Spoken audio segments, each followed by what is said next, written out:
Good morning. First off, it's all about the U. Well, this is it, guys. This is the 12th and final part of the series on our 2010 opponents. Today I'll talk about a team that made some big changes in the offseason. The South Florida Bulls, our opponent in the regular season finale on November 27th at Sun Life Stadium. Let's give you some background on the USF Bulls. They went 8-5, 3-4 in the Big East in 2009. They ended with an international bowl win up in Toronto over Northern Illinois out of the Mid-American Conference, 27-3. They made some big changes in the offseason. The main one was at the top with Jim Leavitt, the only coach they've ever had since starting from scratch in 1997, is gone, and he's replaced by Skip Holtz, the son of former Notre Dame, South Carolina, current ESPN analyst and Hall of Famer, I might add, Lou Holtz, who comes back to the Big East after a successful run at East Carolina. Oh, by the way, Skip coached at Connecticut from 94 to 98, and his 5 seasons there, he went 33-23, including 10 wins his final season in 1998. See, Holtz had a successful run at East Carolina. They had a lot of success up there the last 3 years, and now he'll try to do that same kind of success in the Tampa Bay area with USF in a tougher conference like the Big East. On offense, they'll return 7 starters. They lose Matt Grothe, who suffered a career-ending knee injury in Game 3 last year, and it's B.J. Daniels now is going to run the team for a full season. He did run it pretty well last year in a relief role for Grothe, and winning at Florida State. I mean, it's no easy task. I mean, what B.J. Daniels did is win at Florida State is pretty impressive. But now B.J. Daniels has the team for a full season. But you're not going to see the pass-happy USF Bulls that we've come to know under Jim Leavitt. You're going to see a much more power running game and more physical running game with Skip Holtz in charge now. And leading that charge in the running game will be sixth-year senior Mo Plancher. Now, if he stays healthy all season, he could be a big force in Holtz's power running offense. But the reason you're not going to see a lot of the passing game as we've had in the past is because of the lack of depth at wide receiver. Remember, Carlton Mitchell left early for the NFL draft, and A.J. Love, who was supposed to be their big play receiver, is out for the year with an ACL injury. The only 2 receivers they have coming back are seniors Dontavia Bogan and converted running back Lindsey Lamar. But the bright spot for the offense is their offensive line. 4 of the 5 starters come back, but the downside is they lost Zach Herman, who was their most experienced starter last year. He decided to just retire from the game of football because of multiple injuries he suffered over the years. But they do return one of the starters coming back, as senior center Sansa Genius. Let's move over to the defensive side of the ball. Folks, you do not replace 8 quality starters on defense overnight, including two of your top players, maybe in the country, in George Selvey and Jason Pierre-Paul at defensive end.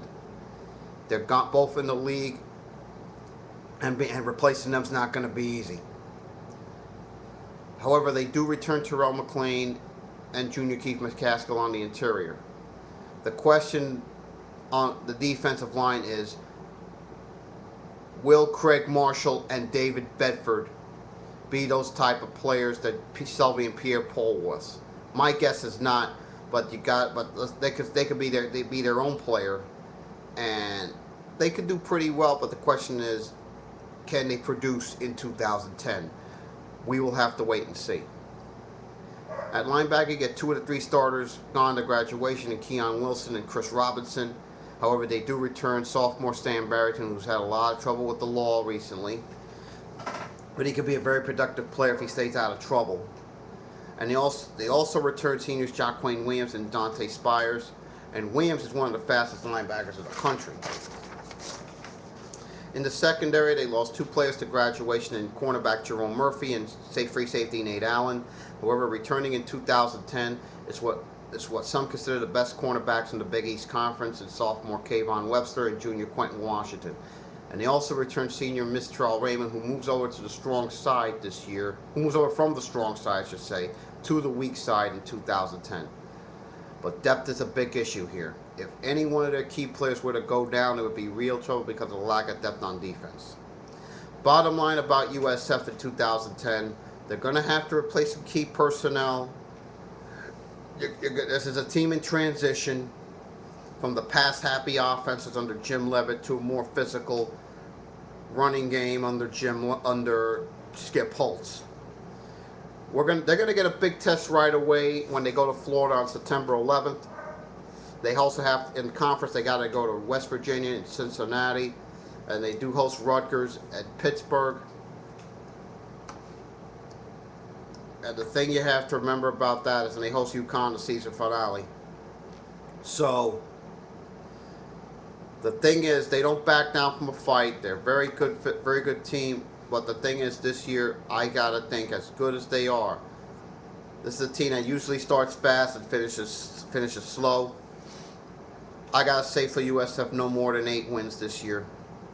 No more than 8. I say 8-5, another bowl win.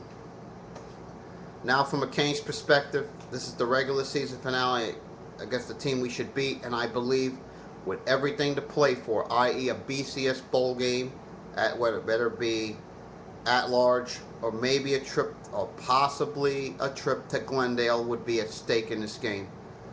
I think we could be as high as 2 or 3 going in. And add to the fact this is the final home game for the seniors. There's absolutely no way we lose this game. We should win this game handily and get ready, in my opinion, for the trip to Charlotte for the ACC Championship game the following week. Personal note, I want to thank everyone for viewing this 12-part series on our 2010 opponents. I think it's been fun. It's been a blast to do this. This is my 2nd year doing this with the previews. I should take it back. I think maybe my 3rd year, but it's fun doing this, talking about CANES football and talking about our opponents in 2010. I try to be fair, try to be objective as much as I can. I put a little CANES perspective at the very end. But when you look at it, it's been a joy to do this. And here to another great season of college football. I'll see you during the season. As always, go CANES.